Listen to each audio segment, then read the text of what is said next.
Ce qui saute vraiment aux yeux des femmes, premier regard, et qui est rédhibitoire. Premièrement, c'est l'hygiène négligée. Les femmes sont très sensibles, beaucoup plus que nous à l'hygiène. Moi, je connais beaucoup d'hommes, ça ne les gêne pas de ne pas prendre de douche pendant 3 jours. Les femmes, beaucoup plus, d'accord. L'odeur, besoin que ça sente bon. Donc chez toi, par exemple, il faut aérer, mettre un peu d'encens. Elles adorent ces choses-là. Les dents mal entretenues, donc va chez le dentiste au moins 1 fois par an pour un détartrage. Les ongles sales, ça c'est très important. Ongles coupés, tu passes le ciseau dessous, même limé, pourquoi pas. Les oreilles, elles regardent les poils qui dépassent des oreilles, qui dépassent du nez. Voilà, tout ça c'est relativement éliminatoire. La cire des oreilles, tout ça. Donc une hygiène là-dessus, je t'invite à y mettre un peu de valeur. Ensuite, les vêtements inadaptés. Donc tenue froissée, quoi d'autre, vieille, mal ajustée avec des trous, sale. Le short au premier rendez-vous, short sandales, c'est terrible. Elle va regarder tes chaussures, il faut avoir des chaussures assez propres, si tu as des gants aussi. L'allure va compter plus finalement ta silhouette que ta parole. Si par exemple tu es petit et que tu portes un manteau trop long, ça va pas par exemple. Donc il faut porter des vêtements qui t'affinent la silhouette, qui t'agrandissent, qui te mettent en valeur.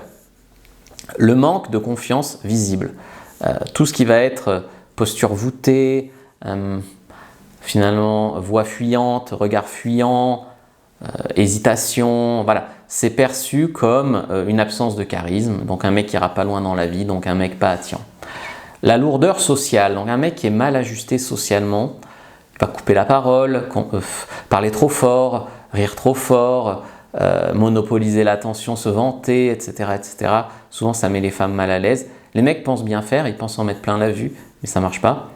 Le besoin de validation, donc au contraire, un mec trop timide, trop introverti, est-ce que c'est bien ce que je fais, est-ce que je te plais, qui a tout le temps besoin d'être rassuré. Une femme, elle a besoin d'être guidée, donc si toi-même tu as besoin d'être guidé par elle, ça ne marche pas, quoi. Voilà, les femmes le perçoivent, ce genre de choses, elles sentent la peur chez l'homme. Le manque d'ambition, donc se plaindre, critiquer les gens qui réussissent, montrer qu'on stagne dans la vie, qu'on n'a pas de projet de rien construire. Enfin, le manque d'ambition est vraiment peu attirant pour les femmes. Et puis l'agressivité mal placée, être colérique, avoir des humeurs hyper changeantes, être méprisant avec les serveurs, avec ses amis, essayer un peu de la forcer à coucher, etc.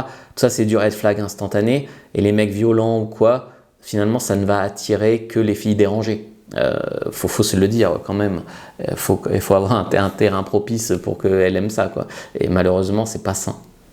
Voilà, donc si tu as bien aimé, je t'invite à prendre toutes les fiches en fait des red flags à fuir si tu les vois chez une femme. Première description de la vidéo, lien en commentaire épinglé.